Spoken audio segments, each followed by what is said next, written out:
अस्सलाम वालेकुम दोस्तों, welcome to our channel chemical and detergent info. दोस्तों आज का हमारा टॉपिक है कि हमारे वॉशिंग पाउडर की फोमिंग कम क्यों है, फोमिंग नहीं बनती, उसकी वजह क्या है, उसके ऊपर बात करेंगे और इसके फिर सोल्यूशन की तरफ भी बात करेंगे। वीडियो एंड तक वीडियो देखनी है आपने। हम इसका हल भी बताएंगे आपको कि कैसे इसको बेहतर किया जाए इस कंप्लेन को। तो जब भी आपको फोमिंग का मसला है तो सबसे पहले आप अपने वॉशिंग पाउडर की फार्मूला तो आपके पास होता है, आपको ये भी पता है आपने क्या क्या चीज़ें डाली हैं। तो आप कैलकुलेटर लेके उसकी एडी कैलकुलेट करें। एडी कैलकुलेट करें। अगर एडी आपको कैलकुलेट करनी नहीं आती तो मेरे पीछे एक वीडियो है, मेरे ही चैनल के ऊपर एक वीडियो मौजूद है, how to calculate AD of non sample. उसको आप विजिट करें, उसको देखें, आपको तरीका समझ लग जाएगा कैसे एडी कैलकुलेट करनी है। तो एडी जब आप एडी निकाल लें, अगर आपकी एडी 10 से कम है तो फिर तो डेफिनेटली आपको फोमिंग की भी कंप्लेन आएगी, आपको सफाई की भी कंप्लेन आएगी। पहली जो मेरी रिकमेंडेशन है कि 10 से कम आपकी एडी नहीं होनी चाहिए। ठीक है, इसको आप इम्प्रूव करें। तो अगर आपकी एडी 10 से 15 के दरमियान है तो फिर भी अगर आपकी फोमिंग की कंप्लेन आ रही है तो फिर आप उसका सोल्यूशन ये है कि ये एक इकोनॉमिकल प्रोडक्ट में आती है। उसका फिर सोल्यूशन ये, उसमें आप थोड़ा सा SLS पाउडर डालें। एस एल एस पाउडर डालें और थोड़ा सा बेस पाउडर डाल लें 29 एडी का। ये दोनों जो है, इन दोनों से फोमिंग बेहतर होती है। अच्छा, SLS पाउडर क्यों मैं रिकमेंड करूँ, मैं SLES क्यों नहीं कह रहा, ये भी एक सवाल है। क्योंकि नॉर्मली जो समझा जाता है कि SLS और SLES दोनों जो हैं फोम बूस्टर हैं, फोम स्टेबिलिटी इनकी ज़्यादा है। और ये बात ठीक है किसी हद तक, ये नहीं है कि ये ठीक नहीं है, लेकिन इन दोनों का थोड़े से साइड इफेक्ट्स भी हैं, वो भी मैं आपको बता देता हूँ।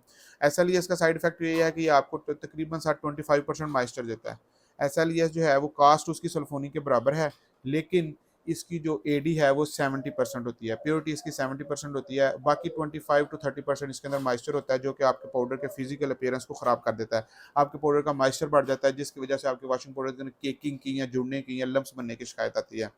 दूसरी जो अहम एक प्रोडक्ट है जो फोमिंग देती है, जो फोम स्टेबिलिटी जिसकी ज़्यादा है, सल्फोनी की निस्बत थोड़ी सी उसकी फोम स्टेबिलिटी ज़्यादा है, वो है SLS पाउडर। तो SLS पाउडर आप डाल लें उसके अंदर, ये एक बेस्ट ऑप्शन है। लेकिन ये 1-2% से ज़्यादा नहीं डालना, 1 से 2%। इससे ज़्यादा डालेंगे तो आपकी कॉस्ट बहुत ऊपर चले जाएगी, आप कम्पीट ही नहीं कर पाएंगे मार्केट के अंदर। तो जो फर्स्ट बेस्ट सोर्स है एडी का वो है सल्फोनिक एसिड।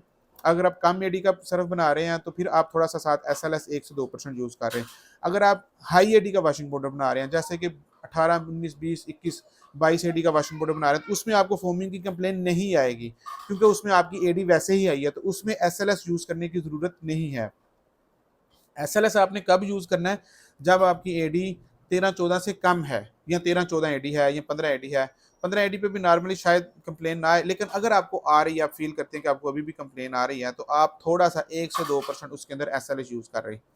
10 से कम एडी नहीं करनी है। अगर 10 से कम एडी करेंगे तो आपकी फोमिंग की कंप्लेन आएगी, क्लीनिंग की कंप्लेन आएगी, सारे मसाइल आएंगे। तो मेरी ये रिकमेंडेशन आपको यही है कि अगर आप फाइनल कंक्लूजन की तरफ जाते हैं कि अगर आप 15 से कम एडी का 10 से 15 एडी का वॉशिंग पाउडर बना रहे हैं तो उसके अंदर आप 1 से 2% SLS यूज़ करें। बाकी एडी आप सल्फोनिक से ले लें। और अगर आप फिजिकल अपीयरेंस अपने वॉशिंग पाउडर की बेहतर करना चाहते हैं, आप वॉशिंग पाउडर के दाने को खूबसूरत करना चाहते हैं, दानेदार वॉशिंग पाउडर बनाना चाहते हैं, तो फिर आप थोड़ा सा एडी, तकरीबन 50% एडी आप सल्फोनिक एसिड से भी सॉरी बेस पाउडर से भी ले सकते हैं। बेस पाउडर आपने क्यों यूज़ करना है, वो सिर्फ इसलिए यूज़ करना है कि आपके पाउडर की फिजिकल अपीयरेंस भी बेहतर हो जाए और फोमिंग स्टेबिलिटी भी बढ़ जाए। तो ये 3 चीज़ों से आप एडी लें अगर आप सस्ता वॉशिंग पाउडर बना रहे हैं। कौन कौन सी मैंने पहले बताया, सल्फोनिक एसिड, दूसरा बेस पाउडर और तीसरा SLS पाउडर। सल्फोनिक एसिड और बेस पाउडर ये आपको ज़्यादा महंगे नहीं पड़ते, ये काफ़ी हद तक ये इकोनॉमिकल रहते हैं, लेकिन SLS थोड़ा महंगा पड़ता है, इसलिए SLS को सिर्फ 1 से 2% आपने यूज़ करना है, ज़्यादा यूज़ नहीं करना। नेक्स्ट, अगर आप एडी बना रहे हैं 15 से 21 तक, मतलब आपकी एडी ज़्यादा हायर साइड पे है, तो फिर आपको जो है वो SLS यूज़ करने की बिल्कुल ज़रूरत नहीं है। फिर आपने क्या करना है, फिर आपने एडी को बेहतर करने के लिए कुछ एडी सल्फोनिक से लेनी है और कुछ एडी बेस पाउडर से लेनी है। क्योंकि जब आप ज़्यादा क्वांटिटी में सल्फोनिक डालेंगे तो वो लिक्विड परसेंटेज में होता है। जब लिक्विड परसेंटेज में आपका सल्फोनिक एसिड ज़्यादा परसेंटेज में आ जाएगा तो आपका फिजिकल अपीयरेंस या आपके वॉशिंग पाउडर की ज़ाहरी खूबसूरती डिस्टर्ब हो जाएगी, उसका फ्लो भी कम हो जाएगा, उसकी बल्क डेंसिटी भी बढ़ जाएगी, जो और फैलाव भी कम हो जाएगा उसका। तो इस चीज़ को बेहतर करने के लिए आप कुछ एडी सल्फोनिक एसिड से ले लें और कुछ एडी आप बेस पाउडर से ले लें, तो ये आपका मसला हल हो जाएगा। थैंक यू, स्टे कनेक्टेड, अल्लाह हाफिज़।